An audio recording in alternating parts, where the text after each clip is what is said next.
So early in your book, you say the untamed egoic self has a delusional and inflated sense of who and what it thinks it is. It emotionally hijacks our mind to compel us toward behaviors that are self serving and short sighted, often at the expense of others. It's constantly on the lookout for external rewards, which you just said, in an unrelenting need for still more and more to compete and validate its worth. It dismissively dehumanizes others. The result is our tribalistic us versus them, conflict seeking mindset and the exploitation and pollution of our planetary resources. And you said that enlightened human behavior, by contrast, stems from a sense of connection with others and is characterized by compassion and collaboration. You said something so interesting, though. You said that that is also self serving, but in a good way. I'm also informed by the African wisdom of Ubuntu. There is no me without we. I am because we are, or more popularly as we know it, united we stand, divided we fall. Or again, to quote the Bible, Matthew, every kingdom divided against itself is brought to desolation, and every city or house divided against itself shall not stand. So there's many different sources again of wisdom warning us, guarding us against what we've forgotten. So, hi everyone. Welcome to another episode of Unpacking Possibility. I'm your host, Traci Stein, as always. I'm so happy to be here with you. Today, I have a very special and interesting guest with some really important things to share with us about how we get through challenging times, how we do better with our inner worlds and our outer worlds. And you'll understand what I mean by that in a moment. But let me just give him a quick introduction, and then I'll let him tell you more about his work and his important messages, again, to help us all. And his name is Dr. Howard Eisenberg. So Howard is one of the most prominent international experts on stress management and creative thinking for performance, resilience, and strategic advantage. His foundation is unusually diverse. Howard's a physician, a neuroscientist, a professor, an entrepreneur, a consultant, a trainer, a keynote speaker, an executive coach, a radio host, and an award winning author. And we'll talk about Howard's most recent book and his upcoming book a little bit today. But Howard's multi track background really does give him a depth of understanding that resonates strongly with leaders, teams, and organizations in navigating constant change and people just like you and me with the change that we're dealing with in the larger world. So, Howard's work is grounded in both scientific insight and hands on experience. He's supported a wide range of clients. He can tell you a little bit more about those because I really want Howard to tell you more about himself and his work. But Howard's also a very deep and thoughtful person and critical thinker. And maybe with that, I should just let you tell more about yourself and your work and your thoughts, Howard. Thank you, Tracy. Good to be with you here again and with your listeners. Likewise. Uh, I don't want to talk so much about myself, partly because most of us, I think, are too caught up right now in ego anyway. Oh, man. Um, but more relevantly, as you're just sharing, I have a varied background. I'm a natural nonlinear thinker. So because of my diverse experience, it enabled me to connect the dots in diverse fields in a way that provides clarity as to how reality works, as dramatic as that may sound. And I wrote my first book, Dream It to Do It, The Science and the Magic, with the intention of it being a wake-up call for our world. To me, it's like a world gone mad. We've lost our way in so many respects, and things are spiraling down quickly since that time. To give you, some context on this, there's a number of quotations in my book, as you may recall, Yes. from various spiritual traditions and indigenous teachings and various religions as well. So, just to remind you of one of them, which is, I think, so relevant right now. This is from Proverbs. Without vision, the people perish. And I think, as I say, we've lost our way. When I authored my book a few years ago, the doomsday clock, which is set up by the Bulletin of the Atomic Scientists, is a respected international body of scientists who monitor threats to our well-being to the degree of perhaps existentially, even being able to survive. And back when I wrote my book a few years ago, this was before the Russian invasion of Ukraine, before ChatGPT came out, and before America's decline into the toxic divisiveness, sadly prevailing there right now. But now, as of this week, as of Tuesday, January 27th, it's only at 85 seconds before midnight. And that means the end of life as we know it. Oh my God. And that's looking at the wars, the nuclear situation, but believe it or not, even AI, artificial intelligence, is one of the threat factors in there. So things are pretty critical. 85 seconds to midnight representing the end as we know it of life on this planet. I had a strange reference in the book I wrote, Dream It to Do It, which no one ever asked me about because I suggested a number of readings. And the strange reference was The Naked Ape by I the saw that. anthropologist I saw that. Desmond Morris. And there's a reason for that, which is very relevant to what's happening right now in the world and why, we're having this discussion right now. There's an expression we use in psychiatry and psychology called amygdala hijack. And it refers to the fact that all of us humans have a primitive so-called part of our brain. It's small proportionally, but we share it with the lower animals. It's called the amygdala, and it's the threat center, the so-called stress center, the fight or flight center of the brain. And our brains are primed as threat detectors for our safety, for our survival, and from our origins when things were really wild out there, and as opposed to civilization as we've been experiencing it. In amygdala hijack, there's an automatic override of everything by the amygdala.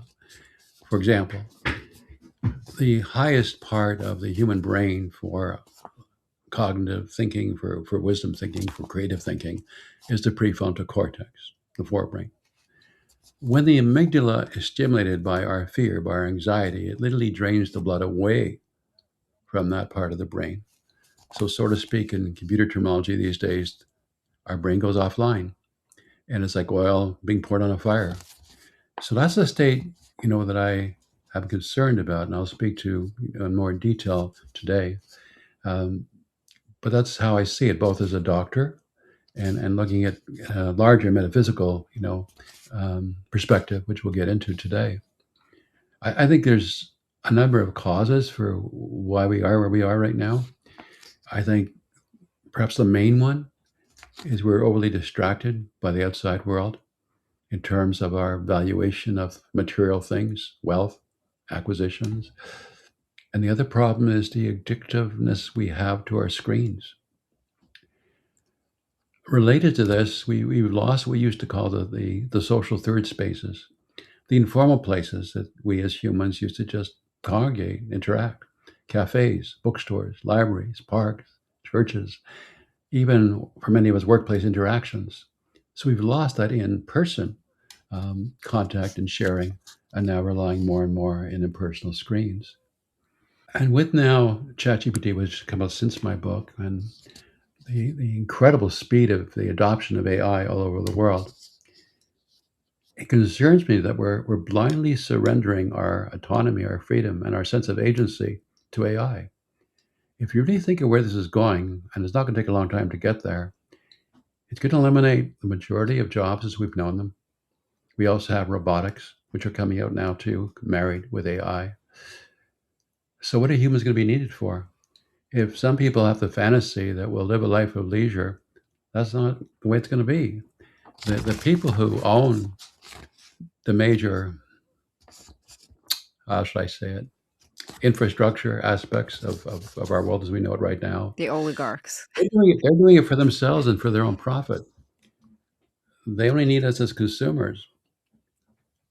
Once we can't earn things because we don't have jobs, they don't need us. So it's a very sterile future that we're heading towards, and we're rushing into it blindly. It's almost like the movie The Matrix, except we're just walking into it blindly, sleepwalking. I find the title of your podcast, relevant here too, on the positive side, unpacking possibility. Because one of the main teachings that I have in my book, Dream It to Do It, even going back to the title itself, is that everything ultimately comes from our imagination. And possibility thinking is using imagination. It's sort of, in creative thinking terms, thinking out of the box, nonlinear thinking. And I think it's maybe helpful if I give a couple of examples of the power of imagination. And this is an update from what I have in my current book and the new books that I'll be Okay. working. For example, one of the most famous inventors was Nikola Tesla. That's really the source of why the Tesla electric car was named as such. Unknown to many people, he is the one who's responsible for the invention and development of most of our electrical infrastructure, the so-called AC power system we have, and even wireless communication. He was a visionary, not just an inventor. For example, in 1926, he anticipated the invention of the cell phone. I'll quote him: "We shall be able to communicate with one another instantly, irrespective of distance. Not only this, but through television and telephony, we shall see and hear one another as perfectly as though we were face to face, despite the intervening distances. And the instruments through which we shall be able to do this will be amazingly simple compared with our present telephone. A man will be able to carry one in his vest pocket." 1926. It's Just amazing. an example of his visionary thinking.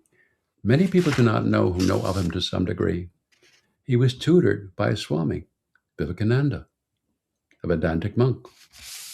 And again, in his own words, as Nikola Tesla describes how he came up with his inventions, which he not only could conceive in his mind, he could actually develop simulations in his imagination and run them, like to fine tune them before they actually, would be constructed. So I'll quote him now on him describing how he gets this.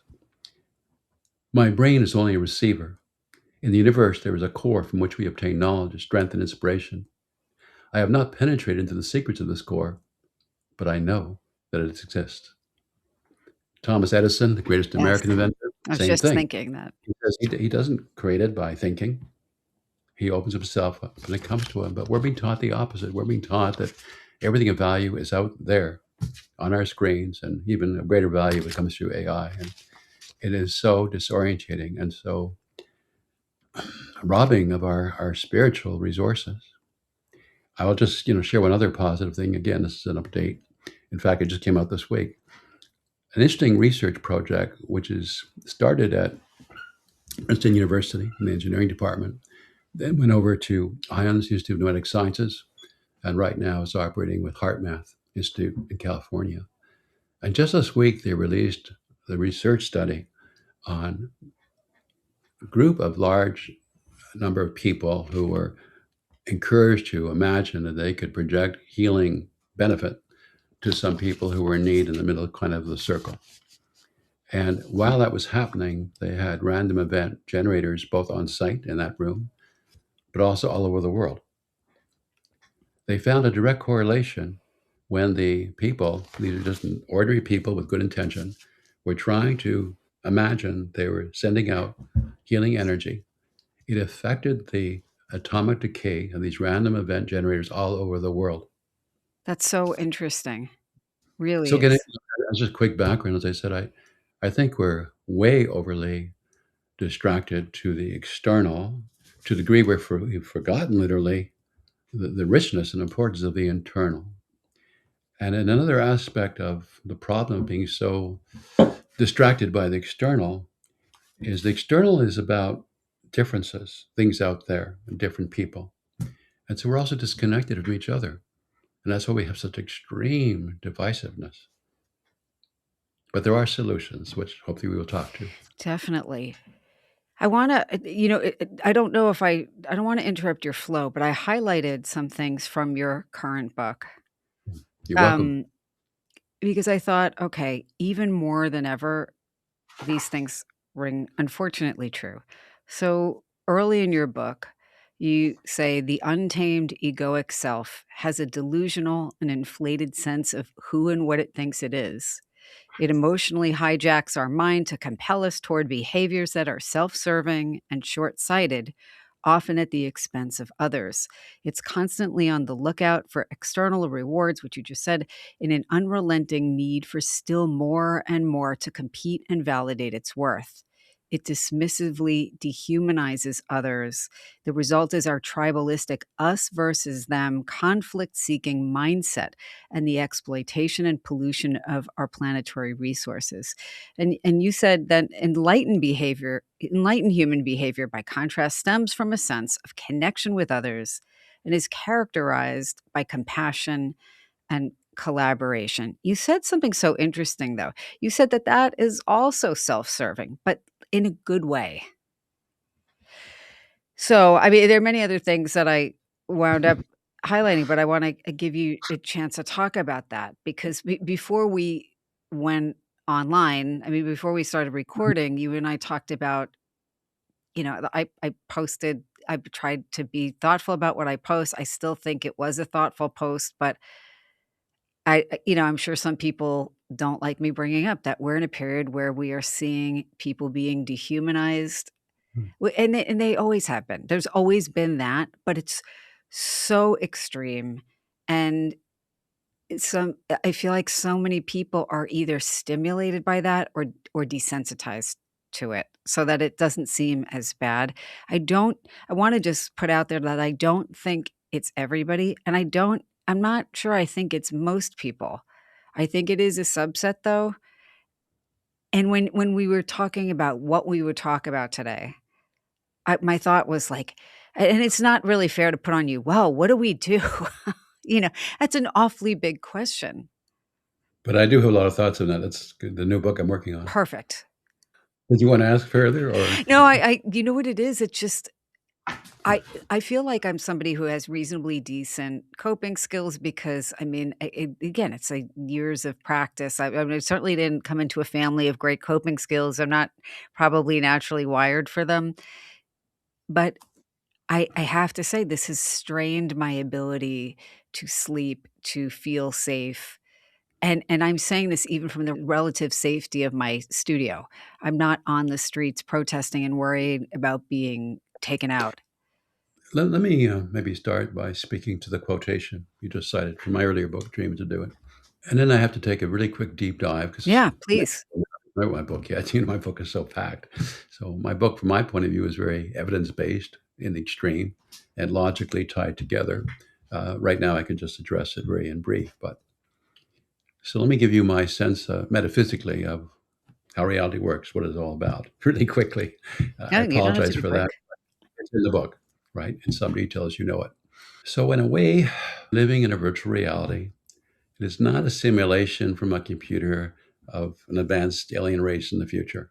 That actually makes illogical sense completely, despite some people playing with that notion. But we are in a virtual reality, more in the sense of we're in a divine dream. The divine dreamer is what some people have called God. I called my book Universal Mind or Consciousness.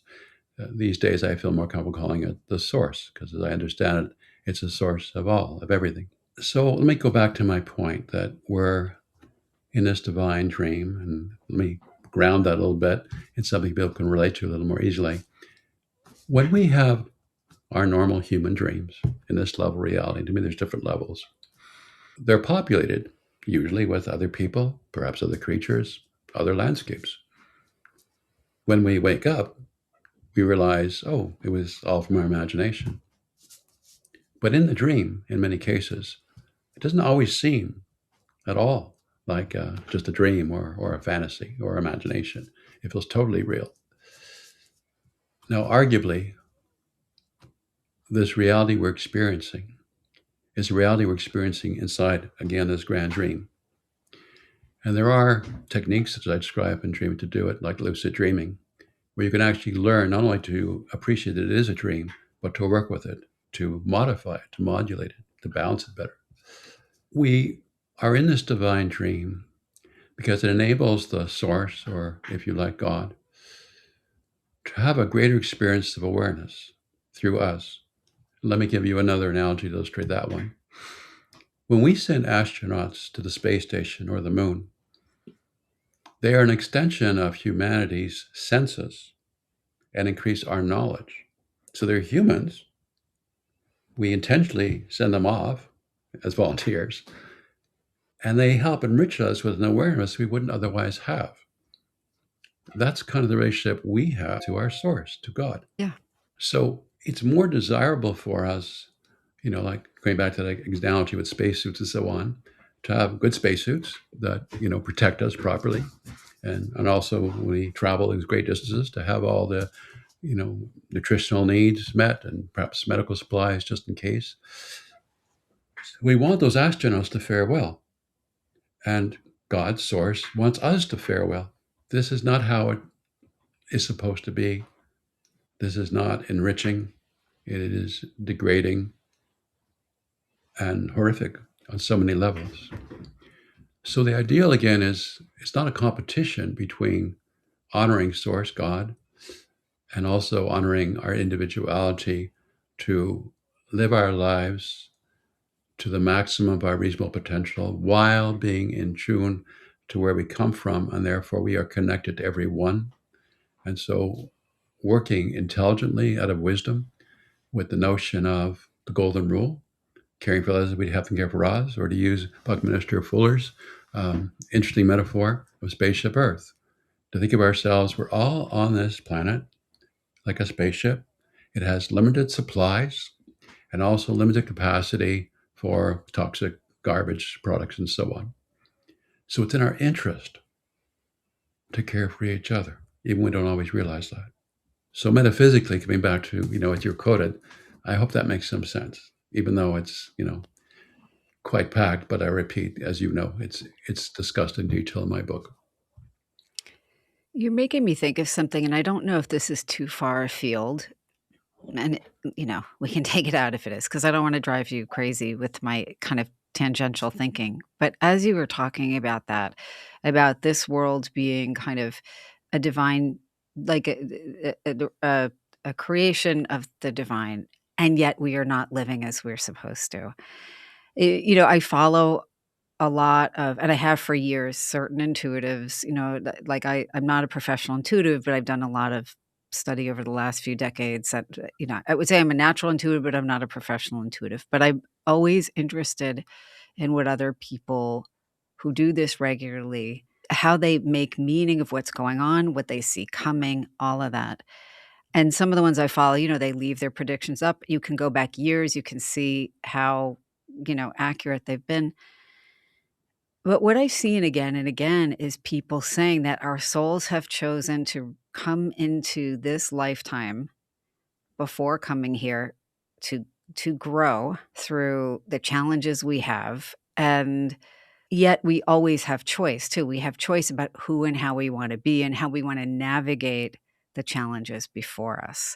So that it's not just like this play and we are handed our script and saying, "You're in this role." I mean, we Mhm. are and we aren't to some degree, but it's just so interesting how people are choosing to play their parts in this, and the strain it puts on the collective and each one of us. I don't know if that was too all over the place, but what we were saying kinda made me think of that, because that's almost one of the few things that kinda keeps me going at this point, is I remind myself my soul must have chosen to be here at this time period, so I have an obligation to try and get through it well and make the most of my time here in a way that I feel like it gets closer to the self I'd like to be, understanding it's not gonna be perfect. I don't know if that was kind of a lot. No, I'm sympathetic because there's so much, I want to share and make it meaningful at the same time. So let me try and unpack that and with a different vantage point, Yeah. though. When you talk about, us being here for our soul's enrichment, development, I don't see it that way quite. That to me is divisive.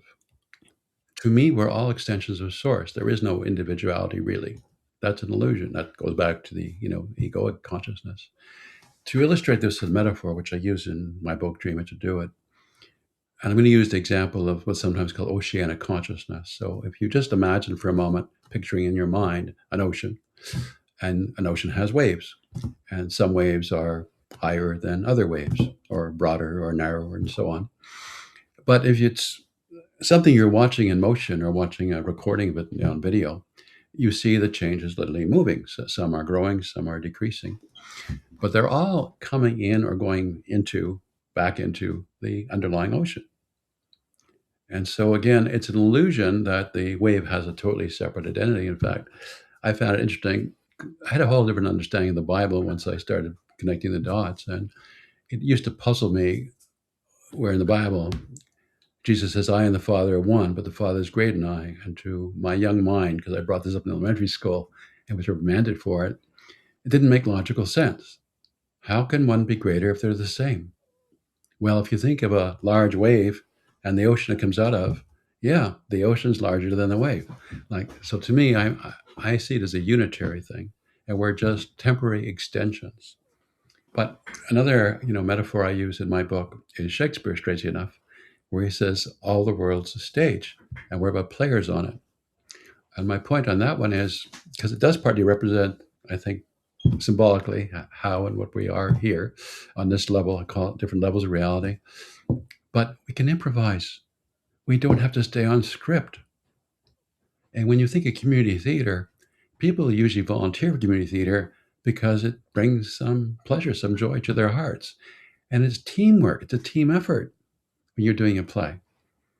So we've forgotten, that attitude, that spirit and the enrichment that comes out of that. And that's what I think we have to go back to, the understanding. No, that all makes sense, and I Oh, appreciate the no, it does, and I appreciate the metaphors too, because I feel like when we're talking about these concepts, I think because I think so many people want to figure out how to make sense of things that feel overwhelming and how to know how to get through them. And sometimes, when we talk about spiritual concepts, even, the metaphors are essential because otherwise we have to break it down in that way to grasp it. You know what I'm saying? Like, so I feel like that's very helpful. thank you. And, I'm also informed by the African wisdom of Ubuntu. There is no me without we. I am because we are. Or, more popularly as we know it, united we stand, divided we fall.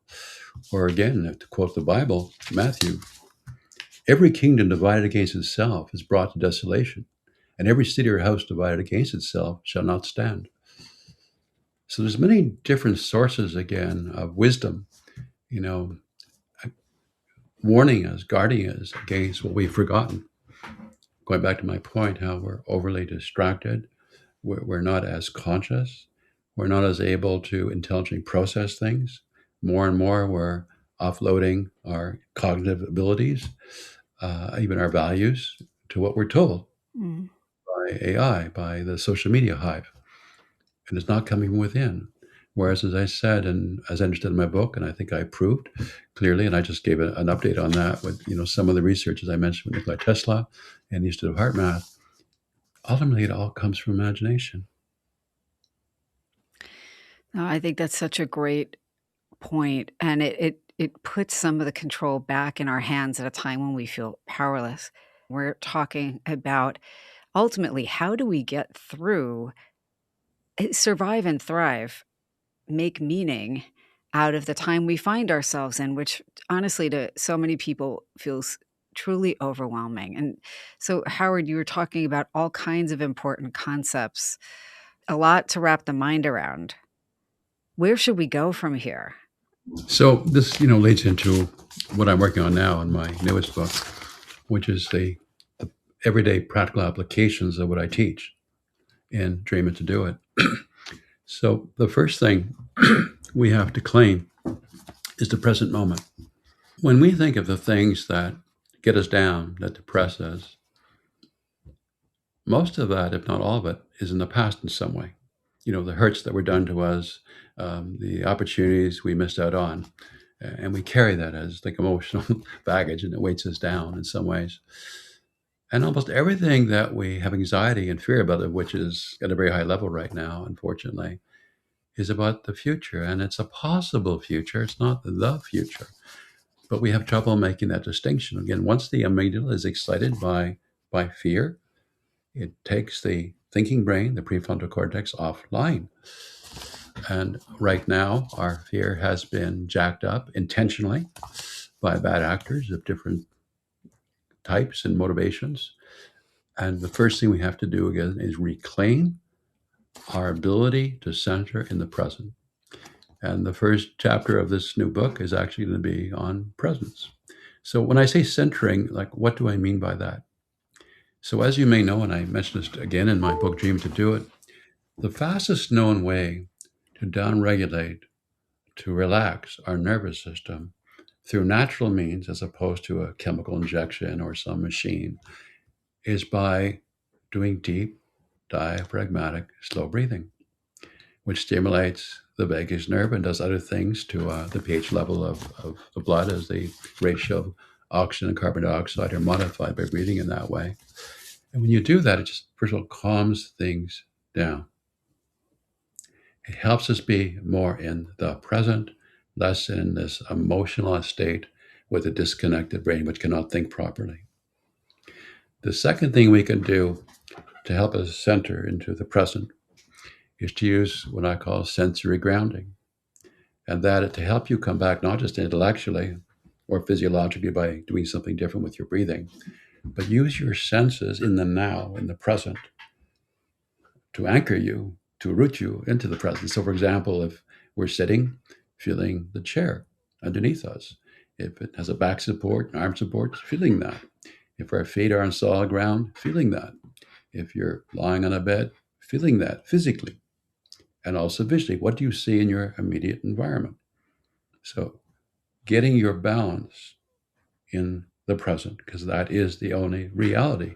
Past is gone, future may or may not happen. So that's the first step. Secondly, we have to develop what the Buddhists call non-attachment. We have to develop an attitude that even though we're aware of things, we're not attached to them. That both is in terms of triggering us, in terms of the amygdala, taking away our thinking capacity, or just being led astray. It's like learning how to see things, to perceive things, to conceive of things as if we're almost in a movie set and we're watching, the movie being developed. But it's not like our everyday important reality. Another aspect of that, Traci, is emotional self-regulation, which is also partly ego management. We need to think through our feelings. And this is what I teach my patients right now, as I still do psychotherapy. Just because you have feelings, emotions, even if they're strong and familiar, does not mean you have to allow them to control you. I use certain tools with my patients too that are user friendly to help them, work with this concept in practice, because I want this all to be practical. So, for example, one of them is to take the word fear as an acronym where every letter represents another word. So fear becomes false, evidence appearing real. Fear, false, evidence appearing real. An example of thinking it through. You experience it, but then you interpret it and you're not captured by it. Another really important, I think, practice for these times is to realize that where our focus goes, energy flows. Back to the example of the amygdala. If we think about things that are upsetting, like what's on the news, let us say, unfortunately, in seconds, if not microseconds, it triggers the amygdala, which then takes our thinking capacity offline. So we need to be more mindful of where we direct our attention, our focus. I said too, going back to how what we're talking about even ties in very much to the title of your podcast. If everything comes out of imagination, then if we choose to imagine things differently, it does affect how reality manifests. One example of that, and I go into this in my new book in detail, is how many of the inventions that we have today, the high-tech inventions, were anticipated first by science fiction writers, and many of them with no scientific education, and very accurately. There's a whole, I could put the whole chapter if I wanted to in my book just on that, subject with all the examples of it. I give you one with Nikola Tesla, who wasn't even science fiction, but back in the 20s, imagining the cell phone in detail back then. I was just thinking of Jules Verne. Yes. But there's something else the science fiction, authors community came up with, which unfortunately is playing out right now. So they didn't just anticipate these devices, which we subtly developed, but they also anticipated a dystopian future. And we're headed right there. A dystopian future where the earth is so poisoned, people have to live in artificial environments, underground, or on bases on the moon, or elsewhere, but not on earth anymore. A world in which humankind was relegated to just bare subsistence living, totally dependent on the overlords. That's where we're heading right now. And we don't have to, we can change direction. How do we change direction? By understanding and repeat that we're not in this alone. There's a greater wisdom and power within us than without us and the outside. It's interesting that, both the Bible teaches us that God is love. In Buddhism, we have the loving kindness meditations. And then there's interesting that the psychiatrist R.M. Buck, in his experience, spontaneously of mystical experience, he wrote a book, Cosmic Consciousness. He said from his awareness, that state, he understood that the underlying principle of the universe was love. Love connects, hate disconnects. And we have to realize when we hear people these days spewing anger and hatred, they're not coming from source. They're not coming from divine inspiration and God. That's extreme ego. It's extremely removed and detached from the rest of humankind and even our environment. And there's also the issue of our belief, which again is our choice, what we're going to believe in. Belief has power, again, partly because it's tied into imagination. If you imagine something you would like, but you don't really believe that you can do it or it can happen for you or you can manifest it, it's unlikely it would happen. I think a good example of that in modern science and medicine actually is the placebo effect. If you believe something that looks like a real pill has a new advanced medication that will help you, in many cases, it really does, as well as the real pill would have if it was the real pharmaceutical chemical. But it's also true the other way around. If you're suspicious of new medications, if you've had interaction problems before, side effects, even though it's totally neutral chemically, you may well get side effects, a rash, diarrhea, and so on. So belief has power. And again, as the Bible says, you must believe to receive.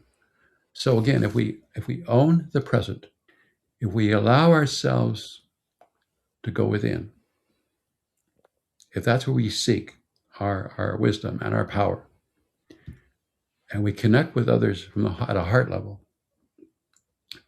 and we believe in agency that we can make a positive difference for all, because it's not just for self, then all of these things would help us majorly survive such difficulties we're having right now, reverse course to a world where we enhance our ability to have harmony, to have beauty, a world of love, a world of love we share even with animals, Oh, a yeah. world of love we even share with other aspects of nature. Instead of nature becoming almost an enemy, which we're turning into with things like global climate change or pollution with microplastics, we have a choice. We still have a choice. But I think it's also a critical window of opportunity. As I mentioned, going back to the doomsday clock, we're literally seconds away from annihilation. It's that bad. People have to wake up. And that's why I'm doing what I'm doing. I'm really trying to awaken people, not to follow me, not to get involved in some type of a cult. Wake up. This is not how it's supposed to be or has to be. You know it in your heart. Connect with others. And what does that mean? As I mentioned, we've lost a lot of our third social spaces, the cafes, the libraries, even for many interaction in the workplaces we used to have. When you have the opportunity to encounter people without a screen and face to face, so to speak, look them in the eyes. We have the poetical saying, the eyes are the windows of the soul. Well, actually, there is brain tissue, which is closest to the exterior, right, in the retina, behind the eye. When people are in love, romantically, when they first fall in love, their eyes are glued to each other. When we have babies, young babies, except when they're maybe crying, not cranky, and we're looking at them in the eyes, it's just that loving connection. Many of us can even feel it with our pets, like dogs, cats. In fact, we even know when you take oxytocin blood levels in both the owners of pets and the pets. the oxytocin, which is kind of the love bonding hormone, goes up in both. There's even evidence right now that our human intention with imagination and belief can affect the plant kingdom. There's some fascinating research going out on that area too. So it's all connected. We need to honor it. In the indigenous cultures and teachings, there wasn't that separation. It was all connected. The mystics call this the oneness of the allness. And it's the truer picture as we're learning in modern quantum mechanics. Everything's connected. It doesn't matter if they seem separate, they still correlate because there's some level of connection we can understand, but it's there. I very much appreciate actually that you very specifically spoke about the connection with animals and the connection with plants. I mean, anybody who listens to the show or knows me personally knows I'm a huge I animal remember you person. shared that. You know, that's right. Beautiful. I'm gonna tell you a little secret, but you can't tell anyone, so the listeners can't either. But I did it was 0 degrees this morning when I got up.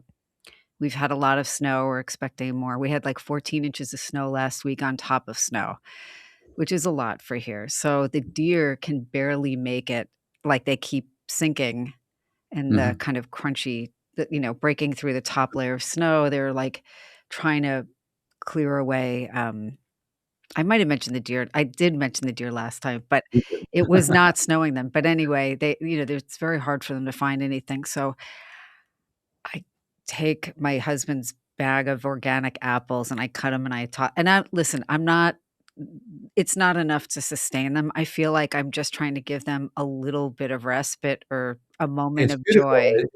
It's an example of, I would say, loving kindness for others. It helps me feel sane. I just don't want my neighbors to, like, call Well, it in well, somewhere. that's well, I think it's still something for you to be happy about that you're coming from loving, caring. Uh, as I said, we all need to experience that more, but it's not just like from a, how to say, moralistic or ethical or religious point of view. Again, as I describe in my book, Dreaming to Do It, even if we look at human physiology, when we choose to be empathic, we choose to be caring and trying to help someone else in some level of need, it lowers our stress. It lowers our stress hormones. It lowers our cortisol, our adrenaline. It increases our oxytocin, again, the love bonding hormone.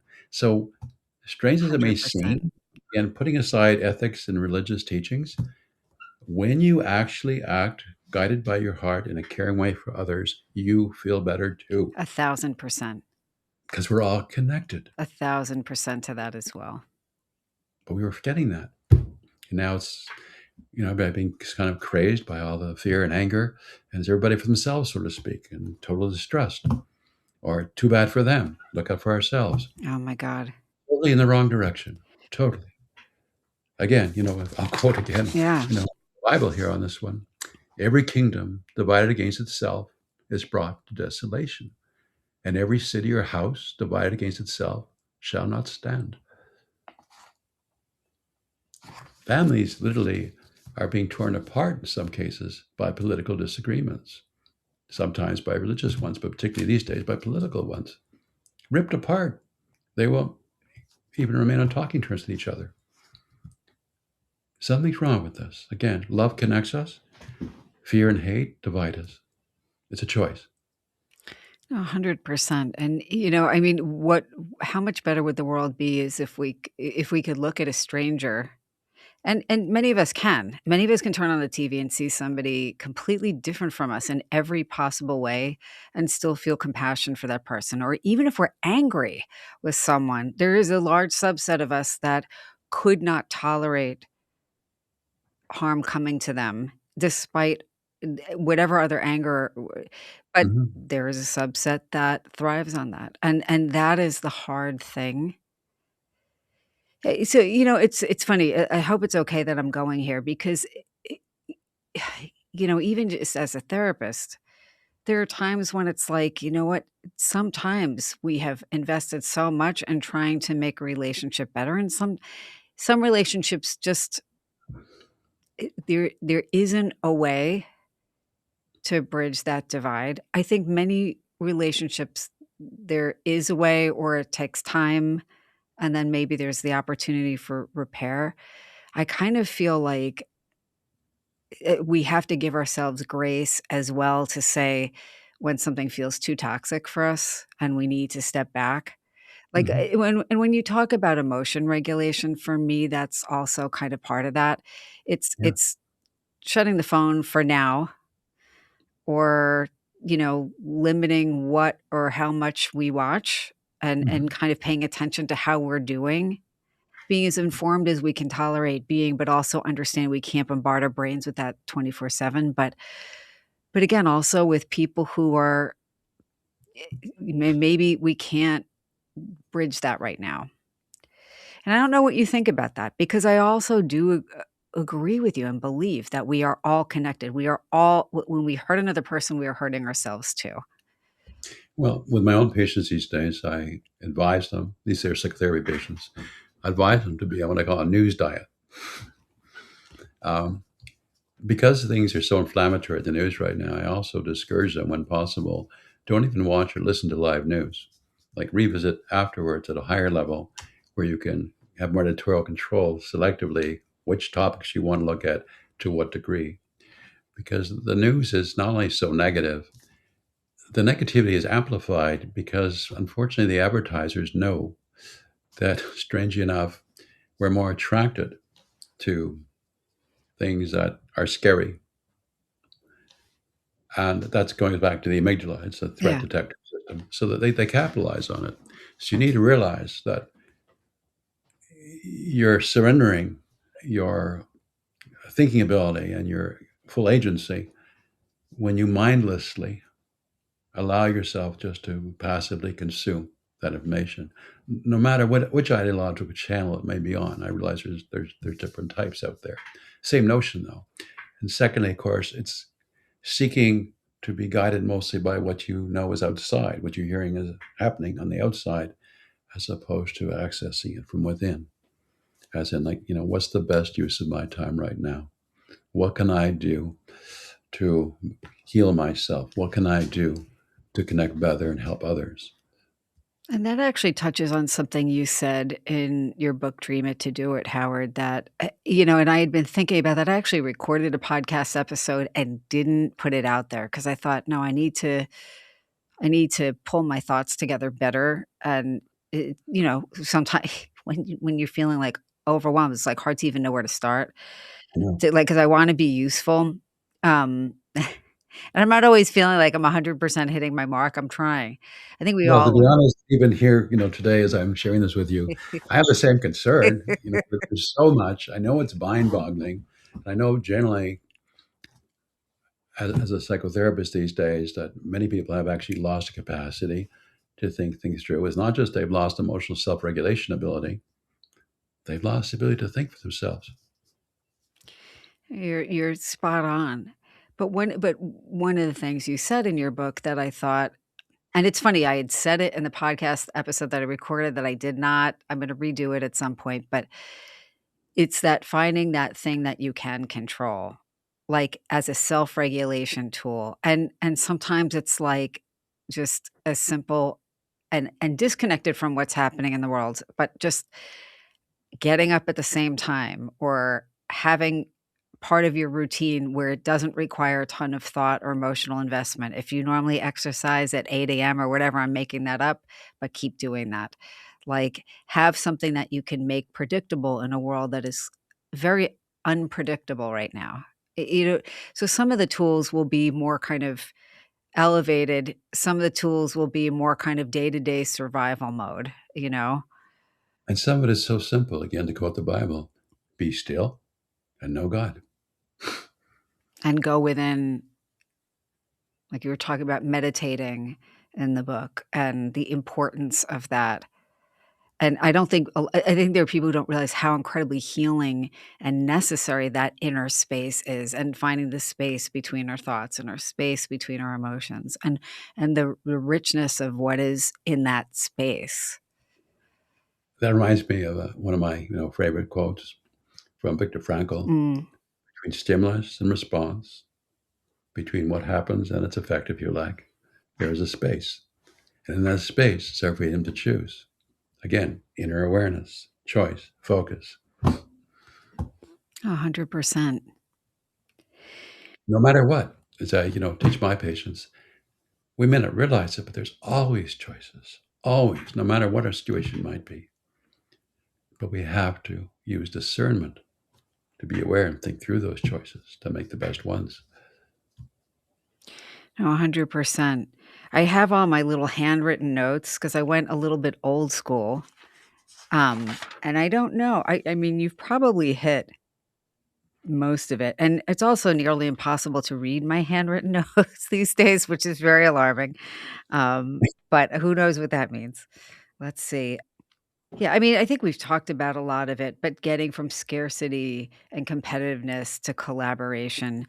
I think one of the questions I had is how do we get there? I mean, for me, I'm just gonna, and I'm not gonna try and, I don't want to sound like Nelly negative, but I think the people who value collaboration and value harmony, because they already value it, they're already oriented to trying to recenter and bring that back. There will always be there throughout history, there's always been chaos makers. There have always been people who were not there and didn't want to be.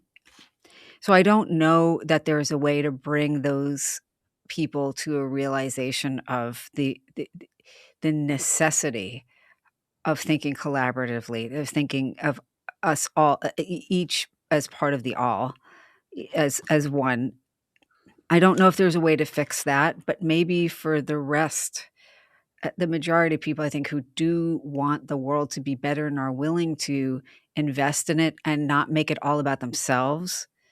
I mean, I think you've given us some great tools. I hope so. They help my patients. So, I see the benefits that way in my own work. 100%. And I'm just looking, I have one more question here that I put a little asterisk around. No, I mean, I actually think you've hit the nails on the head, though. You've hit the points that I was hoping you would, and I knew you would. Um, Let me share something else as well. So yeah, I mentioned, yeah, when we're out about, one of the things that would help us to start getting off screens is when you see people, look at them in the eyes. It's a connection. I would also say to help us again heal and connect better and appreciate the connection, to feel it. We need to tune in more to our heart. I don't mean that metaphorically. I'm not talking about the biblical reference or Eisenberg's notion of love being so important. I've already mentioned when we're altruistic, when we're caring for someone else, it lowers our stress hormones, which of course helps our own physical heart. But as I describe in my book in more detail, Dream It to Do It, on this level, I repeat, to me, there's different levels of reality. On this level, where we seem to be separate characters on the Shakespearean stage, so to speak, as I say, it's an illusion. It's just not like the whole picture. And we have a choice in, again, what we do with our focus, and that changes everything. So the biggest problem right now is, again, the external focus, which gives that sense that we're separate from others and everybody else is separate from everybody else. But if we go back to what I explained in my book, that all of us actually, as we understand our physiology or physicality as humans, have at least three different physical brains. It's not just a head brain. We also have a heart brain and a microbiome or gut brain. Let me just talk about the heart brain for a moment and remind you of some of the things that perhaps I shared in the book as well. So the heart brain is not just metaphorical. It actually has neurons, nerve cells.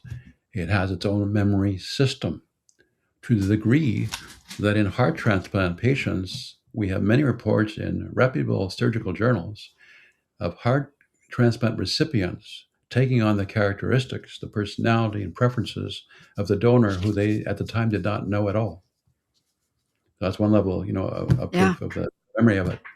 But also the heart, as I say, has its own memory system. The heart has more nerves that can modify the function of the head brain, and the head brain can modify the heart, the cardiac function. The heart can also secrete the love hormone itself, oxytocin. And some of the research, again, at the Institute of Heart Math has shown that the heart seems to be a portal to the intuitive realm, more of an access point for source. In some of the experiments they have done, for example, they found that the heart responds electrically before the head brain to something of the future. before. I won't go into too much detail on that, but fascinating research. But bringing it back to more practical terms, when we feel we meet people who are warm-hearted, we feel it here. When we're 100%. speaking deeply to share something in a caring way, we often even put our hand here on our heart to express it. And it's cross-cultural. I've noticed I have patients from different cultures, and I notice when I work with them intimately, it's like a universal gesture.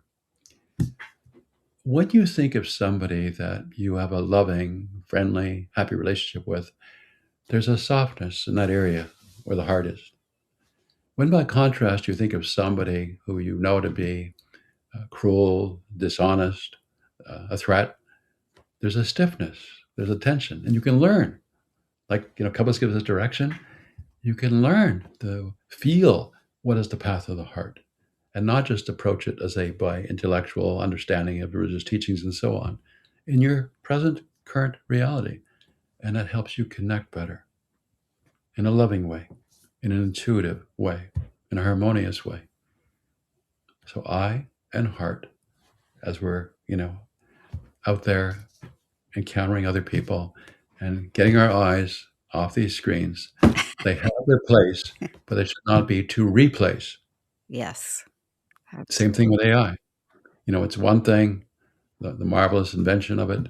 It's one thing to say the amazing things it can do. It's a totally different thing to depend on it and then lose our own capacity. You mentioned about understanding your own writing, your own scrawl, and as you may know, many of the younger children right now no longer know cursive writing, and many of them don't know spelling anymore too because they rely on spell check or they just use these abbreviations when they text. And they don't care to have it really correct grammatically. It's choices.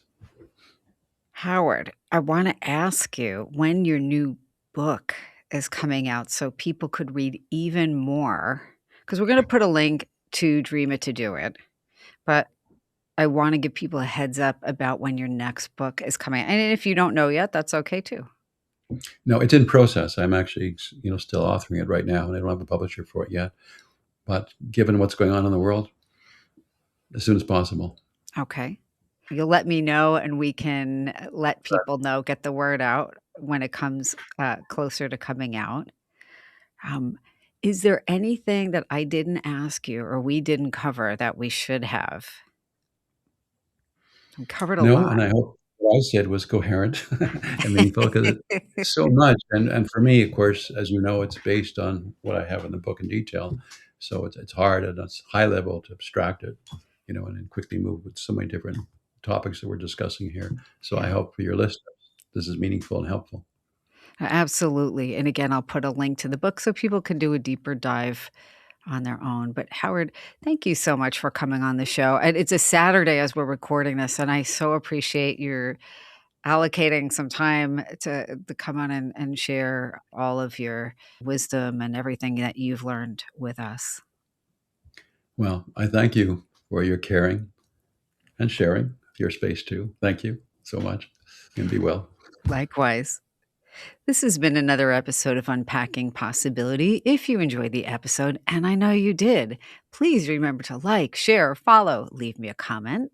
Let me know what you think. And as always, until next time, be well.